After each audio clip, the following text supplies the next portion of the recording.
पौराणिक कथा के अनुसार भगवान श्री हरि विष्णु प्रभु श्री राम का अवतार लेकर राजा दशरथ के घर पैदा हुए थे। माता सीता राजा जनक की पुत्री थी। ऐसी मान्यता है कि माता सीता का जन्म धरती से हुआ था।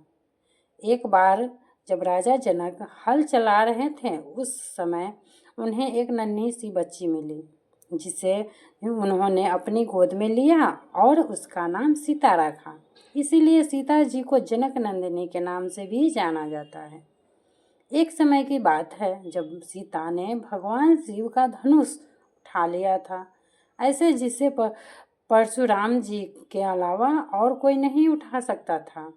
तभी राजा जनक ने यह निर्णय लिया कि जो भी भगवान शिव का यह धनुष उठा पाएगा, उसका विवाह सीता से होगा। उसी समय सीता के स्वयंवर के लिए हर जगह घोषणाएं कर दी गई। स्वयंवर में भगवान श्री राम और लक्ष्मण भी आए थे। वहां और भी कई राजकुमार आए हुए थे। भगवान शिव का धनुष किसी भी राजकुमार से नहीं उठ पाया। राजा जनक हताश और उदास हो गए और उन्होंने दुखी मन से कहा कि क्या यह कोई भी पुत्री के योग नहीं है। तब महर्षि वशिष्ठ ने भगवान राम को भगवान शिव के धनुष की प्रत्यंचा चढ़ाने का आज्ञा दी।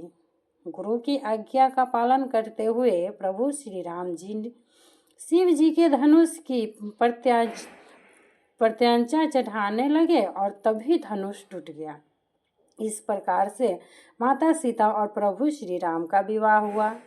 सनातन धर्म में विवाह पंचमी का दिन सबसे पवित्र माना गया है, क्योंकि यह वही दिन है जब माता सीता और प्रभु श्री राम शादी के बंधन में बंधे थे।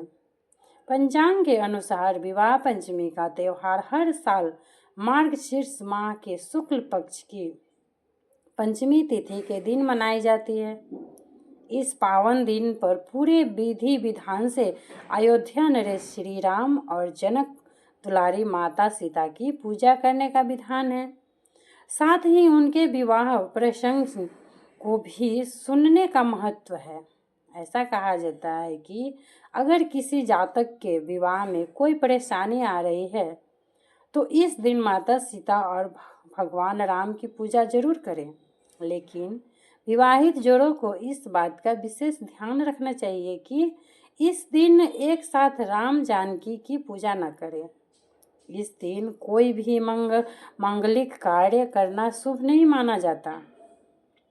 विवाह पंचमी के दिन भगवान राम और सीता की कथा पढ़ने से वैवाहिक जीवन में सुख और समृद्धि आती है। ऐसी मान्यता है कि राजा राम जानकी के विवाह का प्रसंग पढ़ने से वैवाहिक जीवन में आने वाली सभी बाधाओं से छुटकारा मिल सकता है। साथ ही अगर अविवाहित यह कथा पढ़ते हैं तो उन्हें मनचाहा जीवन साथी का आशीर्वाद भी मिलता है। इस बात का विशेष ध्यान रखने की अगर आप इस प्रसंग का पाठ कर रहे हैं तो विवाह पंचमी के दिन सुबह के समय इसका पाठ करना शुभ माना जाता है। कहानी अच्छी लगी हो तो लाइक एंड सब्सक्राइब जरूर कीजिएगा।